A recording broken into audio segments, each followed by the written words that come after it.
I'm Dr. Brett Osborne, board-certified neurosurgeon, nutrition specialist, and featured BPI sports expert.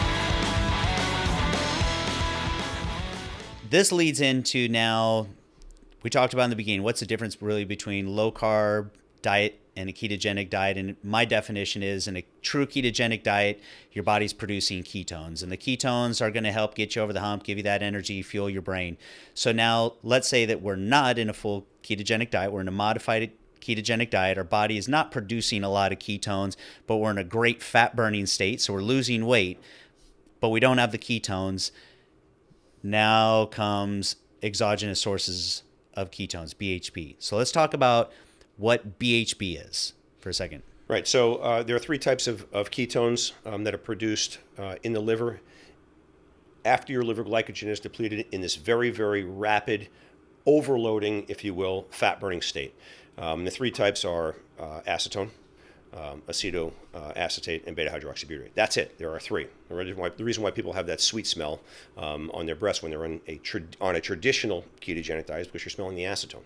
That's what it is. So before we even get into the supplements, so just so people understand, so you follow a low-carb diet, you deplete your body of carbohydrates, it gets to the point, your body goes into a state of ketosis, starts turning triglycerides, fats, into ketones. Your body uses as a source of fuel for your brain because your brain gets preferential treatment on glucose. Correct. So now it's deprived of a source of glucose, so it supplements with ketones. That's correct. So now going back, we're saying, hey, we're not following a true ketogenic diet, or we're doing a modified ketogenic diet, or hey, we just don't want to stay in ketosis all the time. So in a ketogenic diet, your body produces three types of ketones. One of them is BHB. So now we're talking about supplementing with BHB. So let's go back. I derailed you a little, so let's go back to beta-hydroxybutyrate. And it doesn't matter. Again, in my practice, we use a modified ketogenic diet. If you're on a classic traditional ketogenic diet, whatever you want to call it, great. All you are doing is providing your body, as I said before, with an alternate, maybe a fourth macronutrient, an alternate energy source that potentially has anti-cancer effects, but definitively has neuroprotective effects. Again, in the context of Alzheimer's disease and these numerous other neurodegenerative, dementing illnesses. So you are providing your body an alternate energy source. It's like, instead of giving yourself, for those of you who grew up, in the bodybuilding world, everybody is all about, carbohydrate loading before you go to the gym. Carbohydrate loading before you go to the gym.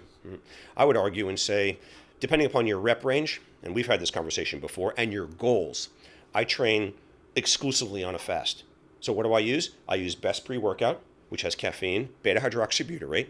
So you have a stimulant, caffeine, and you have an energy source, okay, for the body. So meaning the BHB. Meaning the BHB, and it works great. And you get used to training on a fast. It's no problem. You're a lot less sluggish than you are potentially when you eat, carbohydrate before a workout. So that notion of carb loading and before the marathons or before the endurance, not that I'm an endurance trainer, it's basically bunk. It really is, because particularly in those patients, in those individuals, you're not even using those systems. You're using the OX-PHOS system, so you're not even using carbohydrate. We could talk about that, but I'm just saying that makes zero sense. We've done that people have done that for eons, but it makes really no sense at all.